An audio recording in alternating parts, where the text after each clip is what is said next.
Do you know who first gave God a name in the Bible?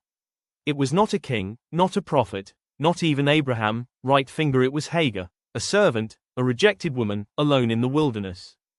She called him El Roi, speech balloon meaning, the God who sees me. Who was Ishmael, the boy in the desert? Why did God protect him, bless him, and make him a nation? But then, why didn't God choose him for the covenant? Why did the covenant go to Isaac? To get an answer for these questions, watch the video till the end. Let's begin.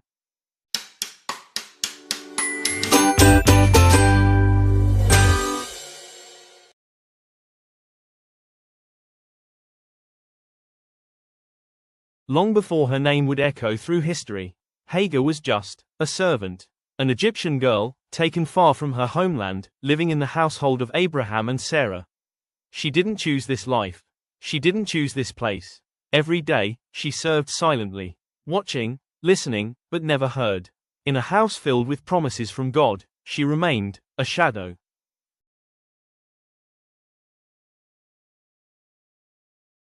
But Sarah carried a deeper pain, the pain of waiting, the pain of emptiness.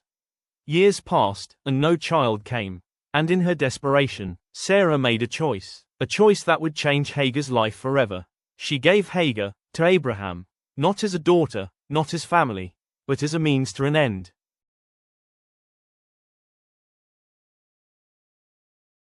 Hagar conceived, and suddenly, everything shifted. The servant now carried what the mistress could not. And in that moment, something dangerous was born. Pride and pain. Hagar began to look differently at Sarah, and Sarah, burned with anger. The house that once stood in quiet order, became a battlefield of hearts.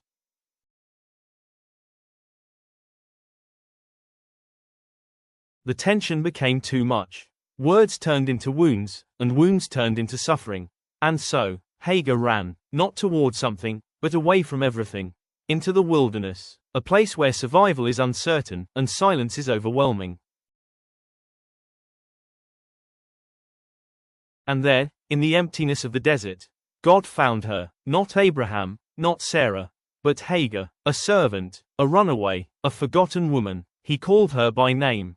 He saw her pain, her tears, her story. And in response, Hagar whispered something powerful, "Right finger, you are the God who sees me." She returned, and in time, she gave birth to a son, Ishmael. For a moment, life felt steady again. But some storms only wait. Years later, Sarah finally had her own son, Isaac, and once again, Hagar's place disappeared. This time, she wasn't running. She was sent away, cast out, with only her child, and a little water. The sun burned hotter, the water ran out, and hope slipped away. Hagar could not bear to watch her son die. So she placed him under a bush, and walked away. And she wept, not quiet tears, but the kind that come from a broken soul.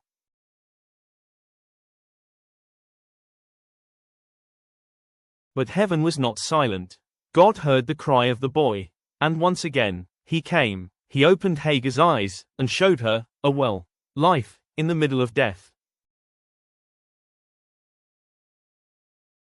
Ishmael grew strong, and God kept his promise.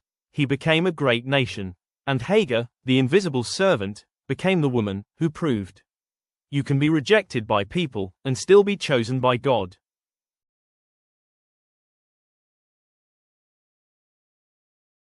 Ishmael, the child God did not forget.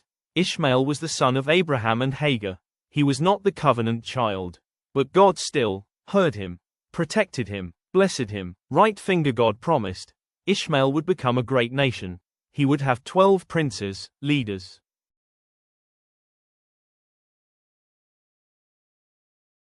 Isaac was the son of Abraham and Sarah.